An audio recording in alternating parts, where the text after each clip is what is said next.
혹시 요즘 그런 생각 안 해보셨어요? 내가 내 삶의 주인인 것 같은데, 사실은 보이지 않는 무언가를 위해 평생 일만 하는 노예가 아닐까 하는 생각이요. 19세기 사상가인 헨리 데위드 소로는 이미 200년 전에 바로 그 점을 정확히 꿰뚫어 봤어요. 더 좋은 집, 더 좋은 물건을 가지려는 욕심 때문에 사람들이 스스로 일의 노예가 되고 있다고 말이죠. 안녕하세요. 오늘 저희가 함께 깊이 파고들 자료들이 바로 그 헨리 데이비드 소로의 삶과 그의 책 월든에 대한 여러 기록들이에요. 아, 네. 흔히 소로 하면 자연으로 돌아가자 뭐 이런 낭만적인 구호만 생각하기 쉬운데 사실 그게 본질이 아니에요. 맞아요. 그래서 오늘 저희의 미션은 명확합니다. 거의 200년 전 한 남자가 숲속에서 벌인 이 독특한 실험이 네, 끊임없이 더 많은 것을 소유하라고 부추기는 오늘날 바로 당신의 삶에 어떤 의미를 던져주는지 그 핵심을 제대로 파헤쳐 보는 거죠. 맞습니다. 소로의 실험은 단순한 현실 도피가 아니었거든요. 물질주의가 어떻게 우리 정신을 갉아먹는지, 그리고 거기서 벗어날 구체적인 방법은 무엇인지, 이걸 직접 삶으로 증명하려 했던 아주 치열한 투쟁이었죠. 그렇죠. 왜 마하트마 간디나 법정 스님 같은 인물들이 그에게 그토록 깊은 감명을 받았는지 오늘 그 이유를 함께 찾아보시죠. 좋습니다. 그럼 첫 번째 질문부터 시작해보죠. 소로는 대체 왜 평범하게 직장 다니고 돈 버는 삶을 노예의 노동이라고까지 표현했을까요? 그게 좀 과격하게 들리기도 하거든요. 그렇죠. 하지만 소로의 논리는 아주 명확해요. 자료를 보면 그는 이렇게 지적해요. 문제는 소유에 대한 끝없는 욕망이라는 거죠. 소유에 대한 욕망이요? 네. 예를 들어 더 큰 집을 사기 위해 평생 빚을 갚아야 해요. 막상 그 집에 들어가면 텅 빈 공간을 채우기 위해 어울리는 비싼 가구와 물건들을 또 사들이게 되고요. 아, 결국 그 소유물들을 유지하고 관리하기 위해 원치 않는 일까지 하면서 평생을 바치게 된다는 거예요. 듣고 보니 섬뜩하네요. 내가 물건을 소유하는 게 아니라 어느새 물건이 나를 소유하게 되는 바로 그거죠. 그 역전 현상이 벌어지는 거군요. 요즘 우리 모습이랑 너무 비슷해요. 최신 스마트폰을 사면 거기에 맞는 액세서리를 사야 하고 수많은 구독 서비스를 유지하기 위해 매달 돈을 벌어야 하니까요. 맞습니다. 결국 우린 그 시스템을 유지하기 위해 일하는 셈이네요. 바로 그겁니다. 소로는 이 구조를 고용주와 피고용인의 관계로 봤어요. 고용주는 돈으로 피고용인을 조종하고 피고용인은 더 많은 돈을 벌고 싶은 욕심 때문에 기꺼이 그 조종에 응한다는 거죠. 스스로 족쇄를 차는 셈이군요. 네, 법정 스님이 소로의 사상을 간소하게 살라는 한마디로 요약한 것도 바로 이 지점 때문입니다. 너무 많은 것을 가지려는 마음이 우리를 부자유스럽게 만든다는 통찰이죠. 그 통찰이 정말 강력하긴 한데 사실 머리로는 이해해도 실천하기는 어렵잖아요. 그렇죠. 그런데 소로는 여기서 그치지 않고 정말 행동으로 옮겼다는 게 대단한 것 같아요. 그 유명한 월든 호숫가에서의 2년 2개월간의 생활이 바로 그거죠. 맞아요. 이론에만 머무는 사상가는 많지만 소로는 그걸 자기 삶의 실험 대상으로 삼았다는 점에서 특별하죠. 그를 이끈 건 당시 지식인 사회의 중심이었던 초월주의 사상이었어요. 물질적인 욕심을 버리고 자연과의 교감을 통해 내면의 진리를 찾으려는 움직임이었죠. 아, 그 실험의 배경이 되어준 사람이 바로 친구이자 당대 최고의 지성이었던 랄프 알도 에머슨이었고요. 네, 에머슨이 월든 호숫가에 자기 땅을 소로에게 빌려주면서 이 위대한 실험이 시작될 수 있었던 거군요. 네, 소로는 거기에 직접 나무를 베고 도끼질을 해서 오두막을 지었어요. 여기서 정말 놀라운 건 건축 비용이에요. 비용이요? 네, 자료에 나온 내역을 보면 못이나 창문처럼 꼭 사야 했던 재료비를 다 합쳐도 당시 돈으로 28달러 12센트, 지금 가치로 환산하면 100만 원이 조금 넘는 돈이라고 해요. 100만 원이요? 당시 하버드 대학교 1년 하숙비보다도 훨씬 적은 돈으로 자기 집을 마련한 거죠. 잠깐만요. 그건 정말 대단하긴 한데 여기서 비판적으로 한번 짚고 넘어가야 할 것 같아요. 아, 네. 어떤 점이죠? 사실 소로는 하버드까지 나온 엘리트였고 땅도 공짜로 빌렸잖아요. 부양할 가족도 없었고요. 그렇죠. 일종의 안전망이 있었던 셈인데 이런 특권이 있었기에 가능한 실험 아니었을까 하는 지적도 있을 수 있겠어요. 아주 중요한 지적이고 실제로 많은 비평가들이 제기하는 문제예요. 맞습니다. 소로는 실패해도 돌아갈 곳이 있는 상방한 특권을 가진 사람이었어요. 네. 하지만 자료들을 종합해보면 소로의 목표는 누구나 따라할 수 있는 보편적인 생존 모델을 만드는 게 아니었던 것 같아요. 아, 그런 게 아니었군요. 네, 그의 목표는 우리가 정말 생존에 필요한 것과 우리가 그저 욕망하는 것 사이의 간격이 얼마나 거대한지를 스스로 증명해 보이는 데 있었죠. 우리를 불행하게 만드는 건 바로 그 거대한 간극이라는 걸 보여주려 한 겁니다. 아, 관점을 그렇게 봐야 하는군요. 모두가 숲으로 들어가라는 게 아니라 우리 각자의 삶에서 필요와 욕망의 차이를 직시하라는 메시지였군요. 그렇죠. 그의 농사 방식에서도 그 철학이 드러나요. 보통 농사를 지으려면 땅을 갈고 비료를 주고 온갖 정성을 쏟잖아요. 네, 그렇죠. 그런데 소로는 그냥 씨앗만 심어놓고 거의 내버려뒀어요. 아, 정말요? 그런데도 수확은 풍성했고 심지어 바람에 날아온 다른 작물들까지 자라서 예상보다 더 많은 식량을 얻었다고 해요. 와, 그러면서 이런 유명한 말을 남겼죠. 만약 내가 소를 가졌더라면 나는 그 소를 돌보느라 아무것도 하지 못했을 것이다. 편리를 위해 소유한 것들이 오히려 우리를 올가매는 족쇄가 될 수 있다는 걸 아주 상징적으로 보여주는 말이네요. 그렇습니다. 인간이 과한 욕심만 부리지 않는다면 자연의 힘을 거스르거나 다른 생명을 착취하지 않고도 충분히 살아갈 수 있다는 걸 직접 보여준 셈이죠. 자, 그럼 가장 궁금한 부분입니다. 그래서 실제로 얼마나 적은 돈으로 생활이 가능했을까요? 여기 8개월간의 수입과 지출 내역이 담긴 자료가 있네요. 정말 흥미로운데요. 한번 보시죠. 수입은 직접 키운 농산물을 팔아서 번 돈이 23달러 44센트. 네. 그리고 가끔 마을에 내려가 측량이나 목수일을 도와주고 번 돈이 13달러 34센트. 총 수입이 36달러 78센트예요. 지출은 더 많네요.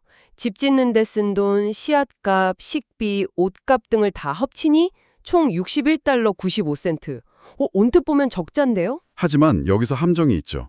집 짓는 비용 28달러는 초기에 딱 한 번 들어간 일회성 투자잖아요. 아, 맞네요. 그걸 제외하고 순수하게 생활하는 데 쓴 돈만 계산해 보면 한 달에 약 4달러 정도를 쓴 거예요. 한 달에 4달러요? 이걸 지금 우리나라 돈으로 환산하면 한 달에 15만 원이 채 안 되는 금액입니다. 한 달 생활비가 15만 원이요. 이건 정말 충격적인 수준이네요.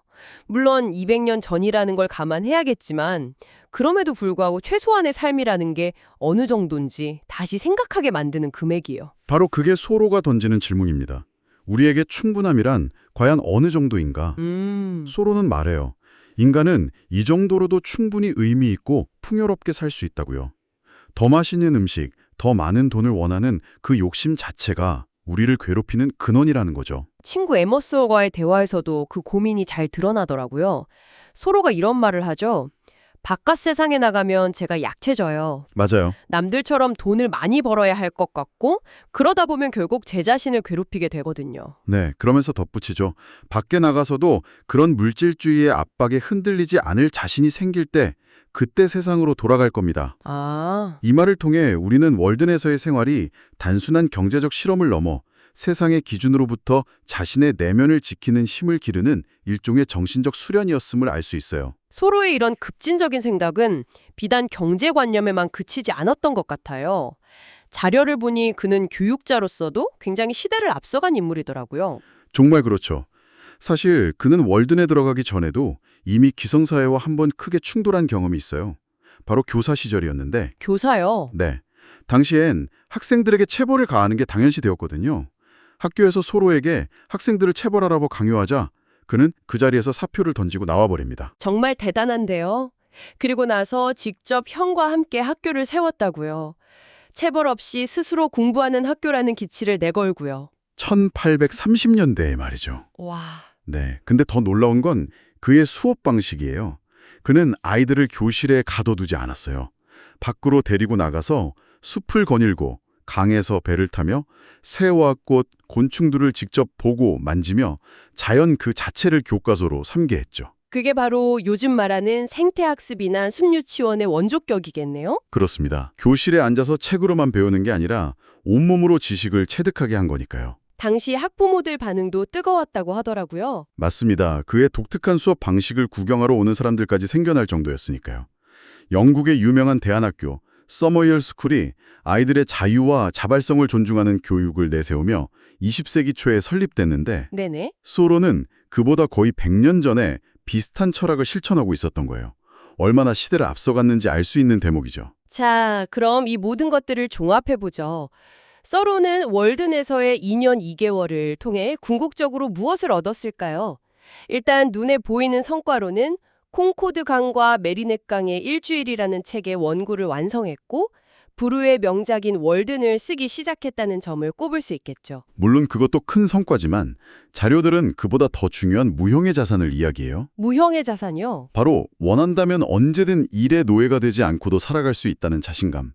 그리고 물질에 얽매인 삶보다 자연과 교감하며 사색하는 삶이 훨씬 더 가치 있다는 깨달음을 얻었다는 점입니다. 그건 정말 돈으로 살 수 없는 인생 전체를 지탱해줄 강력한 무기를 얻은 셈이네요. 그렇죠. 그런데 자료를 읽다 보니 그의 영향력이 단순히 개인적인 깨달음이나 미니멀리즘에만 그치지 않았다는 점이 정말 흥미로웠어요. 훨씬 더 폭발적인 무언가가 있더라고요. 바로 그 지점이 소로를 위대한 사상가의 반열에 올린 핵심입니다. 월든에 머물던 시절 소로는 하룻밤 감옥에 갇히는 경험을 해요. 아, 그 유명한 일화가 월든 시절에 있었던 거군요. 네, 당시 미국이 멕시코와 벌이던 전쟁에 반대하는 의미로 인두세 납부를 거부했기 때문이죠. 그는 그 전쟁이 노예제도를 확장하기 위한 부도덕한 전쟁이라고 봤거든요. 아, 그리고 그 하룻밤의 경험을 바탕으로 쓴 에세이가 바로 세상을 바꾼 시민불복종입니다. 시민불복종? 네, 국가가 부도덕한 일을 저지를 때 개인은 그에 저항할 도덕적 의무가 있다는 주장이었죠. 이 작은 에세이가 인류 역사에 엄청난 영향을 미쳤어요. 그게 바로 톨스토이와 간디로 이어지는 연결고리군요. 그냥 막연히 영감을 받았다 정도가 아니라 시민불복종이라는 구체적인 사상이 연결된 거였네요. 정확합니다. 톨스토이는 이 글을 읽고 개인이 국가보다 양심에 따라야 한다는 사상을 확립했고 마하트마 간디는 남아프리카의 감옥에서 이 글을 읽고 비폭력 저항운동의 사상적 기틀을 마련했어요. 와, 매사추세츠의 작은 오두막에서 시작된 한 개인의 신념이 시공간을 초월해 인도의 독립이라는 거대한 역사를 이끌어낸 겁니다.